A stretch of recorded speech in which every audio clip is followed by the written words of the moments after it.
Quand on s'assoit dans une voiture de sport flambant neuve, on s'attend à ce que chaque détail soit parfait, pas vrai? Ouais, c'est clair, ajusté au millimètre près. Avec le jeu Aventuria Chalices of Power, c'est un peu comme si, en voulant fermer la portière, la poignée te restait dans la main. C'est une super métaphore. Et c'est vraiment le paradoxe qu'on explore dans notre article. Comment un jeu de rôle en boîte, avec un matériel aussi frustrant, réussit-il à captiver pendant genre 60 heures? Exactement. Et pour comprendre ce décalage, il faut regarder un peu l'ADN du jeu. C'est la version 2.0 d'un titre de cartes de 2016 qui vient lui-même du fameux jeu de rôle allemand L'Œil Noir. Ah oui, celui de 1984. C'est ça, un héritage très riche, quoi. Dans notre article, on souligne bien la générosité de la boîte. Les livrets sont massifs, il y a des tonnes de cartes, un univers profond. Ouais, le contenu est là. Mais le matériel physique craque de partout. Les compteurs de vie en plastique, ils refusent de se fixer. Ah, ça c'est une catastrophe. Mais oui, les molettes tournent dans le vide et les cartes s'abîment super vite sur les bords. On a vraiment l'impression d'une édition complètement bâclée. C'est vrai que c'est frustrant.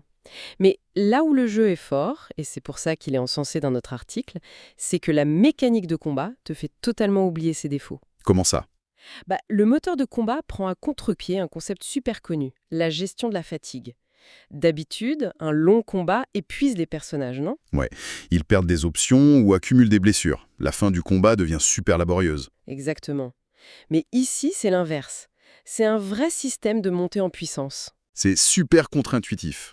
En lisant les règles pour notre article, j'ai eu l'impression qu'on devait carrément brûler ses propres ressources pour attaquer. C'est exactement le principe. À chaque ronde, tu vas sacrifier jusqu'à 2 cartes de ton deck en les posant face cachée pour générer de l'endurance. Mais le deck en lui-même, il est tout petit, non? C'est le détail qui tue. Ton deck, il ne fait que 30 cartes au total. C'est rien du tout. Bah ouais. Donc sacrifier 2 cartes sur 30 par tour, c'est un choix tactique déchirant. Mais cette endurance, accumulée tour après tour, elle permet d'activer des capacités de plus en plus dévastatrices. D'accord, on ne subit plus l'usure en fait.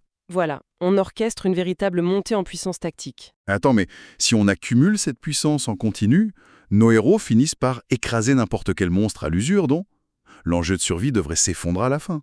Ah, ce serait le cas sans le chaos du D20. Le fameux dé à 20 faces. Eh oui, il vient totalement pulvériser cette impression de toute puissance.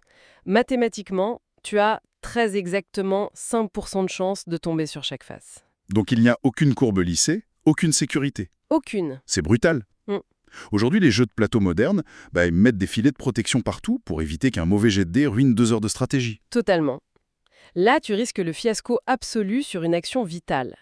C'est un retour assumé aux pures sensations du jeu de rôle old school. Ça doit générer une adrénaline folle. Ah tu passes de l'euphorie totale sur un succès critique à la panique absolue la seconde d'après. Mais bon, le jeu intègre quand même un système d'équilibre subtil, la destinée. C'est sans doute l'idée la plus brillante qu'on a relevée dans notre article. On gagne ses points de destinée que lorsqu'on échoue. C'est littéralement l'apprentissage par l'erreur matérialisée. Tu rates une attaque critique, tu te prends un coup terrible, mais en retour, tu obtiens un point de destinée. Et ça sert à relancer un dé capricieux plus tard, c'est ça. L'échec devient une vraie ressource. Exactement. Et cette idée de vivre avec les conséquences de ces échecs, ça ne s'arrête pas au combat. Ça imprègne l'histoire entière. Ce qui est crucial pour une campagne aussi massive, on parle de 10 scénarios, ça demande entre 40 et 60 heures pour en voir le bout. C'est ça. Et le jeu utilise un système de mémoire physique assez bluffant pour gérer ça. Justement, comment des choix mécaniques arrivent à influencer une histoire aussi longue ? Par exemple, si un ennemi parvient à s'enfuir lors d'un affrontement, le jeu va te demander de poser un jeton spécifique sur sa carte. D'accord. Et genre 10 heures plus tard, en ouvrant une nouvelle page du livret de campagne, le texte te demande de vérifier la présence de ce jeton. S'il est là, bim, ça déclenche une embuscade vengereuse. Ou alors, ça ferme définitivement l'accès à un chapitre entier, c'est ouf. Ça crée une rejouabilité impressionnante.